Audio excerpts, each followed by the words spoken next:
1980년대 초반 서울 명동 한복판에 있던 타자실을 기억하시나요? 그곳엔 수백 명의 타이피스트들이 일했습니다.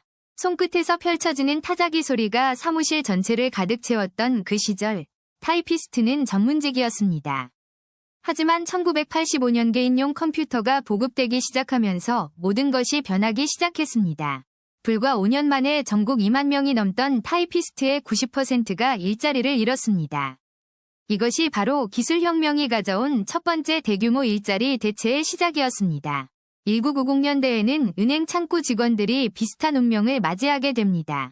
ATM 기계 한 대가 설치될 때마다 평균 3명의 창구 직원이 필요 없어졌습니다. 2000년대 들어서는 공장 자동화가 본격화되면서 제조업 노동자들이 대량으로 일자리를 잃었습니다. 하지만 당시만 해도 사람들은 이렇게 생각했습니다. 단순 노동만 대체될 거라고 말이죠. 전문직과 화이트칼라 직종은 안전할 거라는 믿음이 있었습니다. 그런데 2010년대 중반부터 상황이 완전히 달라지기 시작합니다. 인공지능 기술이 급속도로 발전하면서 이제는 지식 노동자들도 위협받기 시작한 겁니다. 2016년 알파고가 이세돌을 이긴 그 순간 많은 사람들이 충격에 빠졌습니다. 바둑처럼 복잡한 사고가 필요한 영역까지 인공지능이 정복했다는 사실에 말입니다. 그리고 2022년 말 챗GPT가 등장하면서 세상은 또 한 번 뒤집어졌습니다. 글을 쓰고 코드를 짜고 번역하고 심지어 창작까지 하는 인공지능의 등장이었습니다. 이제 변호사, 회계사, 기자, 프로그래머 같은 고소득 전문직들도 안전지대가 아니게 됐습니다. 골드만삭스의 2023년 보고서는 충격적인 예측을 내놓았습니다. 전 세계적으로 3억 개의 일자리가 인공지능으로 대체될 수 있다는 분석이었습니다. 특히 사무직과 행정직의 46%가 자동화될 가능성이 높다고 경고했습니다. 맥킨지 연구소는 더 구체적인 시간표를 제시했습니다. 2030년까지 현재 업무의 30%가 자동화될 것이며 이는 8억 명의 노동자에게 영향을 미칠 거라고 했습니다. 그런데 여기서 주목해야 할 점은 이번 혁명의 속도입니다. 타이피스트가 사라지는 데는 10년이 걸렸지만 이번엔 그보다 훨씬 빠를 것으로 예상됩니다. 2024년 현재 이미 많은 기업들이 인공지능으로 인력을 대체하기 시작했습니다. IBM은 인사부서 직원의 30%를 인공지능으로 대체하겠다고 발표했습니다. 한국의 한 대형 은행은 신입 채용을 전년 대비 50% 줄였습니다. 그 이유는 명확했습니다. 인공지능이 그 역할을 대신할 수 있기 때문이었습니다. 광고업계에서는 카피라이터들이, 법률업계에서는 주니어 변호사들이 위기를 느끼고 있습니다. 위료 영상 판독 분야에서는 인공지능이 이미 인간 의사보다 높은 정확도를 보이고 있습니다. 회계법인들은 세무신고의 80%를 자동화 시스템으로 처리하기 시작했습니다. 그렇다면 2026년, 불과 2년 후의 모습은 어떨까요? 전문가들은 화이트칼라 직종의 대규모 구조조정이 본격화될 것으로 전망합니다. 이것은 단순한 예측이 아니라 이미 시작된 현실입니다. 80년대 타이피스트들이 겪었던 그 잔혹한 역사가 이제 우리 모두의 이야기가 되고 있습니다. 과연 우리는 이 거대한 변화의 물결 속에서 어떻게 살아남을 수 있을까요? 다음 파트에서는 구체적으로 어떤 직업들이 가장 먼저 사라질지 살펴보겠습니다. 그리고 우리가 준비해야 할 생존 전략에 대해서도 깊이 있게 다뤄보겠습니다. 1980년대 타이피스트의 몰락 이후 기술은 멈추지 않고 계속해서 새로운 직업들을 집어삼키기 시작했습니다. 1990년대 들어서면서 은행 창구 직원들이 대규모로 사라지기 시작했죠. ATM 기계가 그들의 자리를 차지했습니다. 한 은행원은 이렇게 회상합니다. 어느 날 갑자기 우리 지점에 ATM 2세대나 설치되더군요. 그리고 6개월 뒤 창구 직원 12명 중 8명이 권고사직을 받았습니다. 저도 그중 한 명이었죠. 2000년대 초반, 여행사 직원들도 같은 운명을 맞이했습니다. 온라인 예약 시스템이 등장하면서였죠. 한때 번화가마다 있던 여행사들은 하나둘씩 문을 닫기 시작했고 수많은 여행 상담사들이 일자리를 잃었습니다. 2010년대에는 더욱 가속화됩니다. 이번엔 제조업 현장의 숙련공들이 타겟이 되었습니다. 자동화 로봇이 공장에 도입되면서 30년 경력의 베테랑 용접공도 하루아침에 쓸모없는 존재가 되어버렸죠. 한 자동차 공장 노동자는 말합니다. 제가 하루 종일 해야 할 일을 로봇은 2시간 만에 끝냈습니다. 그것도 실수 하나 없이 완벽하게 말이죠. 그 순간 제 30년 경력이 무의미해지는 걸 느꼈습니다. 2015년 아마존은 키바 로봇 시스템을 본격 도입하며 물류창고 직원 수천 명을 감축했습니다. 작은 주황색 로봇들이 창고를 누비며 상품을 옮기는 모습은 효율적이었지만 누군가에겐 악몽이었죠. 2018년 맥도날드와 같은 패스트푸드 체인점들이 키오스크를 대대적으로 도입하기 시작했습니다. 주문을 받던 아르바이트생들의 일자리가 터치스크린으로 대체되는 순간이었습니다. 청년 실업은 더욱 심각해졌죠. 그런데 여기까지는 사실 예상 가능한 범위였습니다. 단순 반복 작업, 육체 노동이 주된 타겟이었으니까요. 하지만 2020년대 들어서면서 상황이 완전히 달라집니다. 이제는 화이트 칼라의 차례가 온 겁니다. 2022년 11월 챗GPT가 등장했습니다. 이 순간이 바로 화이트 칼라 대량 실업 시대의 시작점이었죠. 처음엔 모두가 신기한 장난감 정도로 생각했습니다. 하지만 기업들은 달랐습니다. 그들은 가능성을 봤죠. 2023년 상반기 실리콘밸리의 한 스타트업이 고객 응대 직원 50명 중 40명을 해고했습니다. AI 챗봇이 그들의 역할을 대신하게 되었기 때문입니다. 24시간 쉬지 않고 급여도 필요 없는 직원이었죠. 같은 해 한 대형 로펌은 계약서 검토 업무에 AI를 도입했습니다. 주니어 변호사 5명이 할 일이었죠. AI는 수천 페이지의 계약서를 몇 분 만에 분석했고 주니어 변호사들은 더 이상 필요하지 않게 되었습니다. 2024년 들어서면서 마케팅, 카피라이팅, 콘텐츠 제작 분야에서도 대규모 구조조정이 시작됩니다. 한 광고 대행사는 카피라이터 10명을 2명으로 줄였습니다. 나머지 8명의 역할은 AI가 맡았죠. 회계사, 재무분석가, 데이터 애널리스트들도 안전하지 않았습니다. AI는 숫자를 다루는데 탁월했으니까요. 2025년 초 골드만삭스는 충격적인 보고서를 발표합니다. 전 세계 3억 개의 일자리가 AI로 대체될 것이라고요.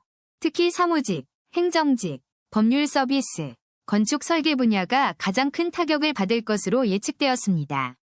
2025년 중반, 실제로 그 예측이 현실이 되기 시작합니다. 대기업들이 앞다투어 AI 도입을 가속화했죠. 한 글로벌 컨설팅 회사는 주니어 컨설턴트 채용을 전년 대비 60%나 줄였습니다. 이유는 간단했습니다. AI가 시장 분석, 데이터 정리, 보고서 초안 작성을 모두 해낼 수 있었기 때문입니다.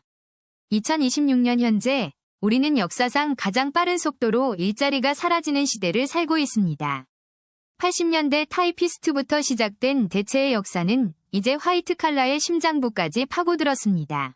그리고 이것은 끝이 아닙니다. 오히려 시작에 불과할지도 모릅니다. 다음 차례는 누구일까요? 의사, 변호사, 교수, 심지어 프로그래머까지. 이제 그 누구도 안전하다고 말할 수 없는 시대가 왔습니다. 이제 우리는 AI 시대의 한가운데 서 있습니다. 과거의 경고는 현실이 되어가고 있죠. 2023년 챗 GPT의 등장은 단순한 기술 혁신이 아니었습니다. 그것은 선전포고였습니다. 화이트 칼라 직종이 본격적으로 위협받기 시작한 겁니다.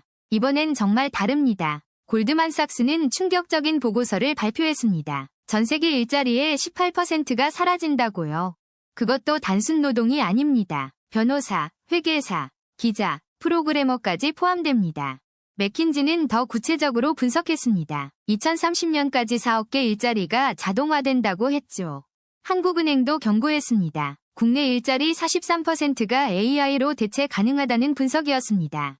이미 시작된 변화들을 보면 이 예측이 과장이 아님을 알 수 있습니다. IBM은 2023년 인사 채용을 중단했습니다. 7,800개 일자리를 AI로 대체하겠다고 선언했죠. 블룸버그, 로이터 같은 언론사들은 이미 AI 기자를 활용해 기사를 작성하고 있습니다. 법률 분야도 예외가 아닙니다. AI는 수천 페이지 계약서를 몇 초 만에 검토합니다. 로스 인텔리전스 같은 AI 변호사는 판례 검색에서 인간을 압도합니다. 회계 업무는 더 심각합니다. 딜로이트는 회계사의 80% 업무가 자동화 가능하다고 봤죠. 고객 서비스 센터는 이미 챗봇으로 대체되고 있습니다. 24시간 쉬지 않고 일하니까요. 심지어 창작 영역까지 침범했습니다. 미드저니는 몇 초 만에 예술작품을 만들어냅니다. 음악도 마찬가지입니다. AI가 작곡한 곡들이 차트에 오르기 시작했습니다. 그렇다면 어떤 직업이 가장 먼저 사라질까요? 데이터는 명확한 답을 보여줍니다. 텔레마케터는 99% 자동화 확률을 보입니다. 이미 대부분 AI 음성으로 대체됐죠. 은행 창구 직원도 위험합니다. 모바일 뱅킹과 AI 상담원이 그들의 자리를 차지했습니다. 여행사 직원, 보험 설계사, 부동산 중개인도 마찬가지입니다. 플랫폼이 그들을 대신하죠. 심지어 의사도 안전하지 않습니다. AI는 이미 영상 판독에서 인간보다 정확합니다. IBM 왓슨은 암 진단에서 인간 의사보다 높은 정확도를 보였습니다.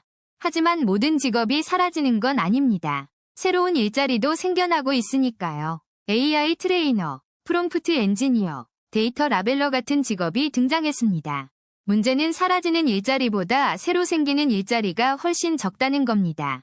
세계경제포럼은 2025년까지 8,500만 개 일자리가 사라지고 9,700만 개가 생긴다고 했죠. 하지만 이 새 일자리들은 고도의 기술을 요구합니다. 누구나 할 수 있는 게 아닙니다. 결국 대규모 실업과 양극화가 심화될 수밖에 없습니다. 이것이 AI 혁명의 어두운 면입니다.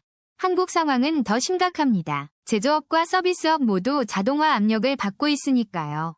현대차는 스마트 팩토리로 전환하며 인력을 대폭 줄였습니다. 이건 시작에 불과합니다. 편의점, 패스트푸드점도 무인화되고 있습니다. 청년들의 아르바이트 자리마저 사라지는 겁니다. 2026년 우리는 역사상 가장 큰 노동시장 변화를 목격하게 될 것입니다. 준비되지 않은 사람들은 도태될 수밖에 없습니다. 이것이 AI 시대의 냉혹한 현실입니다. 그렇다면 우리는 어떻게 살아남을 수 있을까요? 다음 파트에서 그 해답을 찾아보겠습니다. 지금까지 우리는 타이피스트부터 시작해서 수많은 직업이 사라지는 과정을 목격했습니다. 하지만 이제 우리가 마주한 질문은 단순히 어떤 직업이 사라지느냐가 아닙니다. 진짜 질문은 이겁니다. 우리는 이 변화 속에서 어떻게 살아남을 것인가? 2024년 현재 챗GPT는 이미 변호사 시험과 의사 면허 시험을 통과했습니다.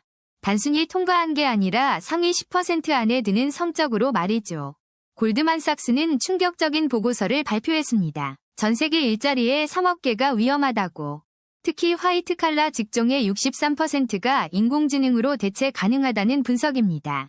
회계사, 법률 보조원, 행정직, 심지어 프로그래머까지 모두 포함됩니다. 아이러니하게도 인공지능을 만드는 프로그래머조차 인공지능에 의해 대체되고 있습니다.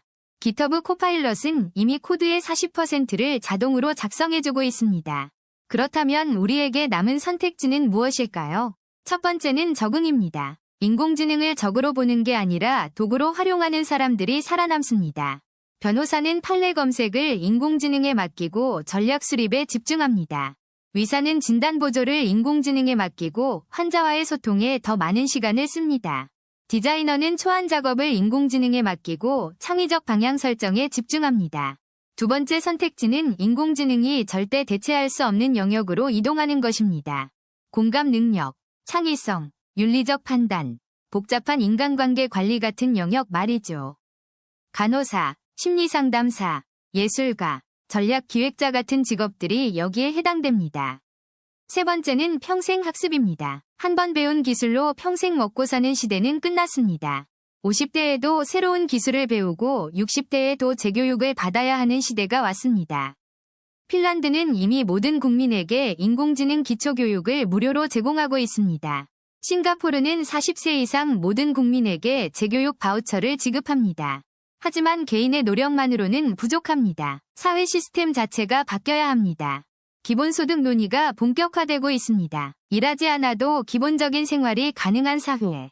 주 4일 근무제, 주 3일 근무제 실험도 여러 나라에서 진행 중입니다.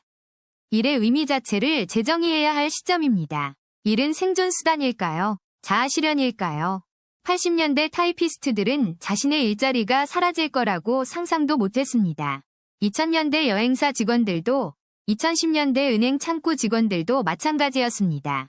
그리고 지금 2024년 변호사와 의사와 회계사들도 같은 상황에 직면했습니다.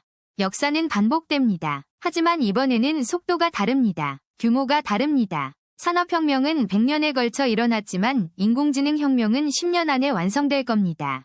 우리에게 주어진 시간은 많지 않습니다. 하지만 아직 늦지 않았습니다. 변화를 두려워하지 말고 준비하는 사람만이 다음 시대의 주인공이 될 것입니다. 대체의 잔혹사는 계속됩니다. 하지만 그 이야기의 결말은 우리가 쓰게 될 것입니다. 당신은 어떤 선택을 하시겠습니까? 지금 바로 준비를 시작하십시오.